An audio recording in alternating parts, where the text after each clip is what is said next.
पिंकी जब ऑफिस से घर पहुंची तो निधि ने पूरा घर रो रो कर सिर पर उठा रखा था।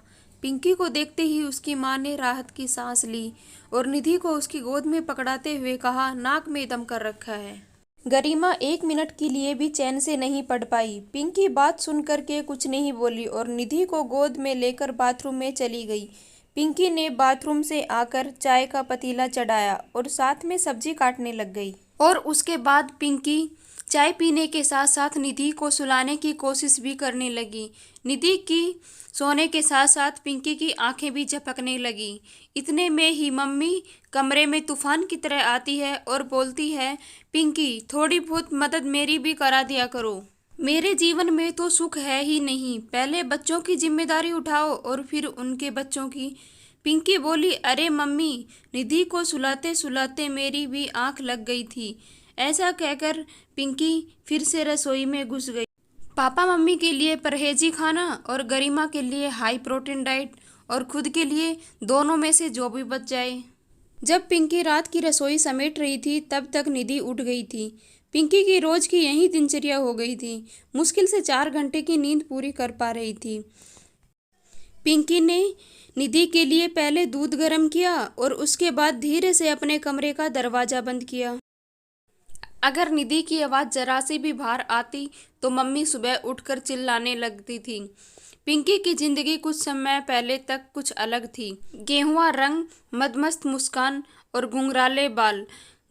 कॉलेज और ऑफिस में पिंकी का हर कोई दीवाना था, मगर पिंकी अजय की दीवानी थी। अजय उसी की इंजीनियरिंग कॉलेज में था। दोनों में गहरी दोस्ती हुई। उसके बाद धीरे धीरे प्यार हो गया। पिंकी के मम्मी पापा अजय के घर गए। अजय के मम्मी पापा के तेवर देखकर उन्होंने पिंकी को एहसास करा दिया था कि बेटा, ऐसा प्यार ज़्यादा दिन तक नहीं टिकता। हमारे यहाँ प्यार दो लोगों के बीच नहीं बल्कि दो परिवारों के बीच होता है। हमारा और उनका परिवार काफ़ी अलग है। मगर उस समय पिंकी को कुछ समझ नहीं आ रहा था। आखिरकार उसने लड़ झगड़ कर अपने मम्मी पापा को मना ही लिया था और बड़ी मुश्किल से अजय का परिवार भी तैयार हो गया था और दोनों की शादी हो गई। जब पिंकी और अजय हनीमून पर गए तो पिंकी को अजय का व्यवहार कुछ अजीब सा लगा। पिंकी स्त्री और पुरुष के रिश्ते से अभी अनभिज्ञ थी, मगर पता नहीं क्यों अजय प्रेम क्रीड़ा के दौरान हिंसक हो उठता था। पिंकी पूरी तरह संतुष्ट भी नहीं हो पाती थी कि अजय मुंह फेर कर सो जाता था। हनीमून से वापस आने के बाद भी अजय के स्वभाव में कोई परिवर्तन नहीं आया। अब पिंकी को कुछ समझ नहीं आ रहा था कि वह क्या करे और किससे बात करे। अजय का परिवार पिंकी को नीचा दिखाता रहता था, लेकिन अजय चुपचाप सुनता रहता था। पिंकी अजय से बात करने की कोशिश करती तो अजय कहता, मम्मी पापा ने हमारे फैसले का सम्मान किया है। अब एक बहू के रूप में तुम्हारी जिम्मेदारी है कि तुम उनका दिल जीत लो। अब पिंकी एक चक्रव्यूह में फंसकर रह गई थी। दफ्तर के 8 घंटे रहते थे, जहाँ वह चैन का सांस ले पाती थी। रात में अजय पिंकी के शरीर को रोनता, वहीं दिन में अजय का परिवार पिंकी के सम्मान को ठेस पहुंचाता।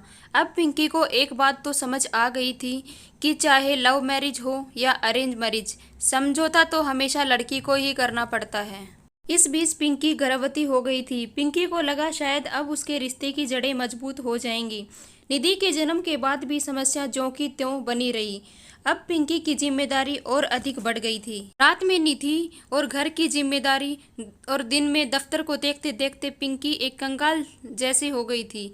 विवाह के 1 वर्ष में ही अजय पिंकी के लिए एक पहेली बनकर के रह गया था। अब धीरे धीरे पिंकी को समझ आ गया था कि अजय अपनी मर्दाना कमजोरी को छुपाने के लिए कि उससे हावी बना रहता है।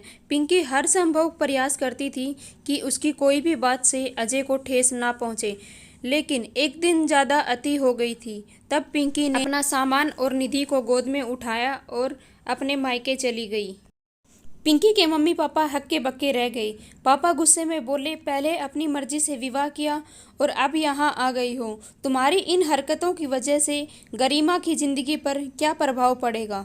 मम्मी ने बोला, देखिए, रहने दीजिए ना, देखिए कितनी कमजोर हो गई है। मम्मी पापा के घर में रहते हुए पिंकी को जब 2 महीने हो गए थे तब पड़ोसियों और रिश्तेदारों के कान खड़े हो गए। दिन में अड़ोस पड़ोसी मम्मी पापा को कहते और रात में मम्मी पापा पिंकी को कि कब तक इस घर में पड़ी रहोगी, अपने घर जाओ ना। सब कुछ सुनकर भी पिंकी अनसुना करती रहती थी। कई बार पिंकी को लगता था कि उसकी परिस्थितियां ज्यों की त्यों बनी हुई हैं। पिंकी सोचती, इस मायके की रोटी से तो ससुराल की सोखी रोटी ही अच्छी थी, जिसमें आस पड़ोसी और रिश्तेदार तो कुछ नहीं कहते थे, और सबसे बड़ी बात माँ बाप का प्यार भी बना रहता। यहाँ मायके में पिंकी अपने वेतन का 75% भाग अपनी मम्मी को देती थी। मम्मी वेतन लेकर के कहती थी, बेटी आजकल महंगाई इतनी बढ़ गई है, सब्जी के भाव आसमान छू रहे हैं, पूरा 1 लीटर दूध निधि पी जाती है। मम्मी की यह बात सुनकर पिंकी का मन खट्टा हो जाया करता था। पापा भी जब तक सुनाया करते थे कि बेटी ये तो तुम यहाँ पर रह रही हो, नहीं तो 50,000 में आजकल कुछ नहीं होता। यह सुनकर पिंकी मम्मी पापा के एहसान तले दब जाया करती थी। कभी कभी मम्मी कहती, पिंकी मुझे गरिमा के बारे में सोचकर रात भर नींद नहीं आती है। जिसकी बड़ी बहन मायके में बैठी हो उससे कौन रिश्ता करेगा। इससे मम्मी की बातें सुन कर के पिंकी को लगने लगा था कि उसने मायके में आकर के बहुत बड़ी गलती कर दी है। छोटी बहन गरिमा भी पिंकी से खिंची खिंची रहती थी। गरिमा के दिमाग में यह बात बैठ गई थी कि जब तक पिंकी दीदी उनके साथ रहेगी तब तक उनका रिश्ता नहीं हो पाएगा। आज भी रिश्ते वाले उनके घर पे आ रहे थे। जब पिंकी दफ्तर के लिए तैयार हो रही थी तब उनकी मम्मा ने कहा कि आज थोड़ा घर पे जल्दी आ जाना, मेरी मदद कर देना। पिंकी ने झिझकते हुए कहा, मम्मी आज तो मेरी दफ्तर में मीटिंग है। मम्मी ने गुस्से में बोला, मैं क्या करूंगी, अकेली निधि को संभालूंगी या रिश्तेदारों को। पापा ने साथ ही बोला, मेरी और तुम्हारी मम्मी की अभी उम्र नहीं है कि छोटे बच्चों की जिम्मेदारी उठा सकें। साथ में ही गरिमा ने कहा कि दी आप अच्छा खासा कमा लेती हो, कम से कम निधि के लिए एक नौकरानी तो रख ही सकती हो। फिर पिंकी ऑफिस गई और वहां ऑफिस का काम जल्दी जल्दी निपटाया और फिर छुट्टी लेकर के घर पे आ गई। घर पे आकर के उसने पकोड़े तले, हलवा भूना और फिर निधि को लेकर के जल्दी से अपने कमरे में बंद हो गई। पिंकी मेहमानों के सामने आना नहीं चाहती थी। इस बार गरिमा की बात बन गई थी और जैसे ही मम्मी यह बात बताने के लिए पिंकी को कमरे में गई, उसी समय निधि कमरे से बाहर आ गई और मजबूरी में मम्मी पापा को पिंकी का परिचय रिश्तेदारों से करवाना पड़ा। रिश्तेदारों ने पिंकी से उसके पति और घर के बारे में बात की।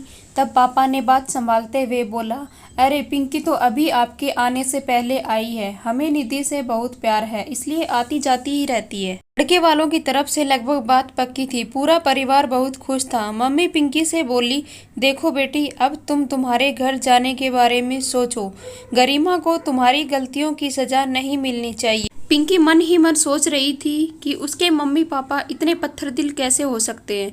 आखिरकार उन्हें सब बता ही दिया है। अब पिंकी ने तय कर लिया था कि अब वह अजय के घर वापस चली जाएगी। वह वहां जाकर खुश नहीं तो कोई नहीं, कम से कम गरिमा की जिंदगी में तो उसकी वजह से कोई समस्या नहीं आएगी। पिंकी ने अपनी समस्या अपने सहकर्मी ज्योति से बताई। ज्योति ने पिंकी से कहा, अरे यार तुम क्या इधर उधर सहारे की तलाश में घूम रही हो, तुम एक स्वतंत्र महिला हो, अपना और अपने बेटे का ख्याल खुद रख सकती हो। तब पिंकी ने ज्योति से कहा, ज्योति मेरे पास अपना खुद का घर नहीं है, वो घर मेरे पति का था और ये घर मेरे पापा का है, मैं कैसे अकेली निधि को लेकर के रह सकती हूँ। ज्योति बोली, बेवकूफ़ लड़की, अपनी मर्जी से शादी करना गलत फैसला हो सकता है, मगर ये कोई ऐसी गलती नहीं है जिसे तुझे सजा मिले। इन सामाजिक रूढ़ियों से बाहर निकलो और अपने आप को और घर को खुद बनाओ। वैसे ज्योति दफ्तर में चतुर महिलाओं के रूप में जानी जाती थी, क्योंकि वह अपनी जिंदगी को अपने हिसाब से जीती थी। जिंदगी के इस मुश्किल दौर में ज्योति ही थी जो पिंकी की बेबसी को समझती थी और उसकी ढाल बन करके खड़ी हुई थी। पिंकी को ज्योति से दोस्ती करने के बाद यह बात तो समझ में आ गई थी, हर स्वतंत्र महिला को समाज में चतुर की संज्ञा दी जाती है। ज्योति के हिम्मत देने पर पिंकी ने निधि के साथ अपने मम्मी पापा का घर छोड़ने का फैसला कर लिया था। ज्योति ने आगे बढ़कर पिंकी को एक वकील से मिलवाया। पिंकी अजय से अलग हो गई। ज्योति ने पिंकी को जब उसके किराए के कमरे की चाबी पकड़ाई तो पिंकी की आंखें भर आई। ज्योति ने कहा, पिंकी घर भले ही किराए का है पर इसे घर बनाना अब तुम्हारी जिम्मेदारी है। जब पिंकी अपना और निधि का सामान बांध रही थी तो मम्मी ने खुशी से बोला कि बेटा अच्छा है, तुमने अपने घर जाने का फैसला कर लिया है। पिंकी बोली, मम्मी आप सच कह रही हैं, मैंने अपने घर जाने का फैसला कर लिया है। कब तक मैं आपकी और किसी और के सहारे जिंदगी गुजारती रहूंगी? आप लोगों को मेरी वजह से कोई मुश्किल नहीं होगी। निधि मेरी जिम्मेदारी है, इसलिए मैं खुद पूरा करूंगी। इतना कहते ही पिंकी आंसू आंखों में लेकर के बाहर निकल आई। सही ही कहा है, पति और ससुराल चाहे जैसा भी हो, परंतु पति का घर छोड़ने के बाद जल्दी से कहीं भी ठिकाना नहीं मिलता है। दोस्तों, अगर आपको मेरी ये कहानी पसंद आई हो तो प्लीज़ मेरे इस चैनल को सब्सक्राइब करें, लाइक करें और ज़्यादा से ज़्यादा लोगों के पास इसको शेयर करें, ताकि